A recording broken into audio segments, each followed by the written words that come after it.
Recently, I have had what seems to be the same conversation over and over. It's pretty much the same theme. And it's people who are expressing this frustration. They're doing everything they know to do, they're responding to God with all that they know, but they just aren't getting direction. They just aren't hearing His voice. So, whether that is those who are feeling that push, like God's pointing them in a new thing, and they're just wanting those next steps, they're just wanting Him to give them direction, or those who are really trying to hold on by faith to some promise. There's something unfulfilled in their life, and they're desperately not just trying to hold on to faith, but they just want some confirmation. And so when we're not hearing, that is not God's neglect, but God is at work. And how are we to respond? And what is God doing? It's bad enough that so often we have to wait to see the fulfillment of God's promises in our life, especially the big ones.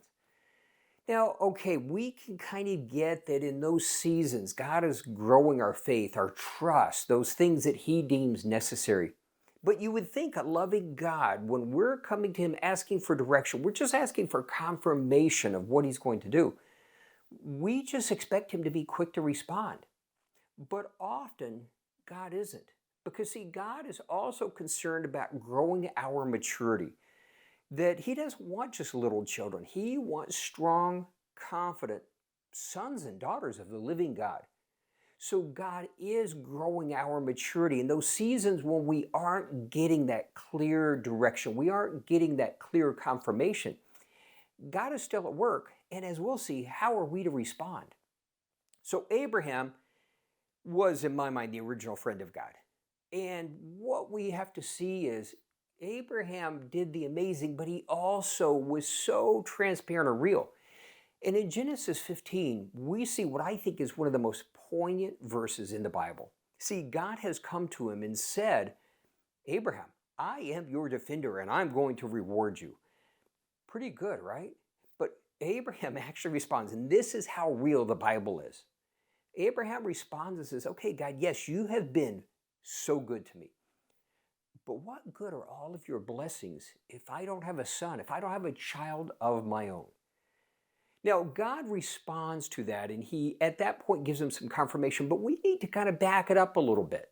We need to understand how like you and I, Abraham, really was. See, in Genesis 12, God went to Abraham, and He said, I want you to leave your family, your home, everything you know. I want you to leave your comfort zone and go to the place that I will guide you to. Now, He makes some promises, and He says that, I'm going to make you great. Through you, everyone's going to be blessed. And He says, I'll make you a great nation, and your offspring will be like the sand of the seashore. Now, we automatically jump to the conclusion, well, God's given him the confirmation, but really for Abraham, this is only alluding to it. Because remember, Abraham and Sarah couldn't have children. So what we will see is Abraham actually had come to believe that God was going to give him offspring through his servants. In other words, they would be like a family to him because he couldn't have kids. And what was his deepest desire? And so what we see is him just genuinely pouring his heart out, just saying, God, this is really, really, really, really what I want. And God does respond. And we see in that moment, literally, He says, you said this, but I have no kids. And Eliezer, my servant, he and his offspring are going to inherit everything I have. And God confirms. But let's come back to that in a moment. So Abraham responds, and he, in Genesis 12, he leaves everything he knows. He absolutely is committed to totally following God, to doing whatever God calls him to do. He leaves everything immediately. And one of the things we see, in spite of the fact that Abraham does, like you and I, he makes his mistakes. And that's the beauty of the Bible. We see the reality of people. But he was a friend of God. And one of the things in his heart is we saw every time that God called him to something, he responded immediately. No matter how difficult it was, no matter how scary it was, he responded immediately. So he's left everything. He's followed God. He's done everything he knows to do. Now, along the way, God has confirmed, but again, it's still just alluding to that specific desire that Abraham had. And along the way, Abraham has made some mistakes, but God has shown himself to be with Abraham through that whole process. But again, Abraham still not only has not received the promise of his own child, but he doesn't have what in his mind is absolutely clear confirmation. And quite some time has gone by. And at this point in Genesis 15, God responds and he says, "You will have a son of your own." And he does so much more. God compounds. See, when God does speak, is so much bigger. God goes so much beyond Abraham's request because that is the God we serve. He's big and majestic. And when he does small things, it's only because they're going to grow into big things. And so one of the challenges for you and I is, how do we end the waiting? How do we respond?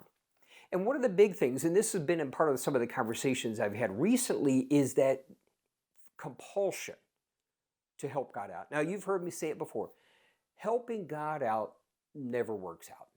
See, Abraham, when he was a little bit in the dark, when he didn't have real clear confirmation on how this was going to work, he made his mistakes, but he didn't try to help God out when it came to fulfilling the promise. But after Genesis 15, God says, no, you're going to have a child of your own. Now, rolling the clock ahead, without getting into the nitty-gritty, this is when Abraham helps God out. And helping him out never works out. Abraham had a child with Hagar, Ishmael. And that was not the child of promise.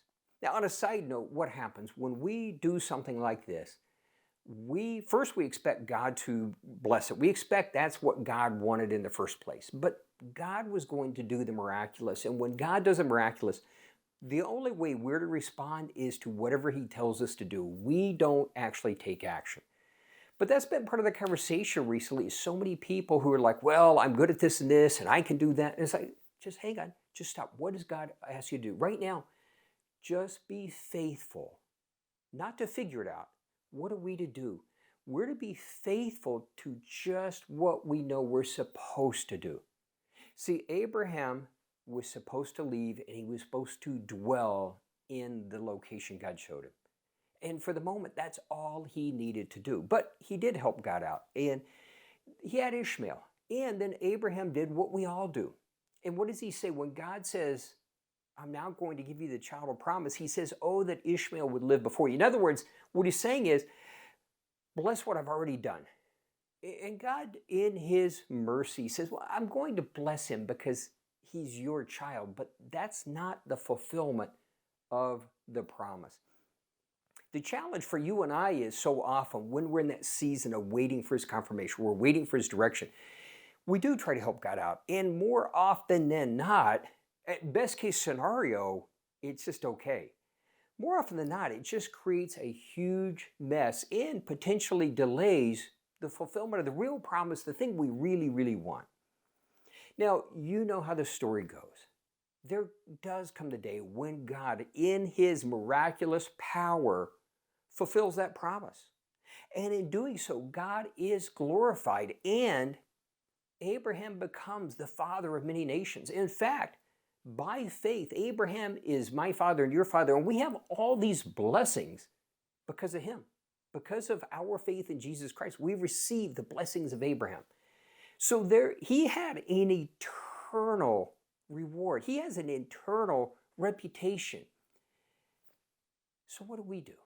When we're in that season when we need direction and we haven't gotten it yet, when we desperately want confirmation for what he's going to do, for what we want him to do, what we hope he will do, what's God doing where we're not hearing? Well, he's doing many things. So we are refined, we're perfected, we become more like him, but we also grow in our maturity.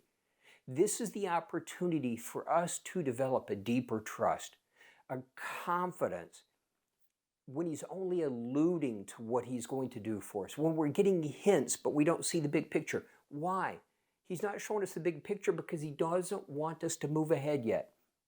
So what do? We just stay faithful to what we know to do. We also don't get distracted and pursue other things, but we stay focused on him so that when he does say, it's time, we're ready.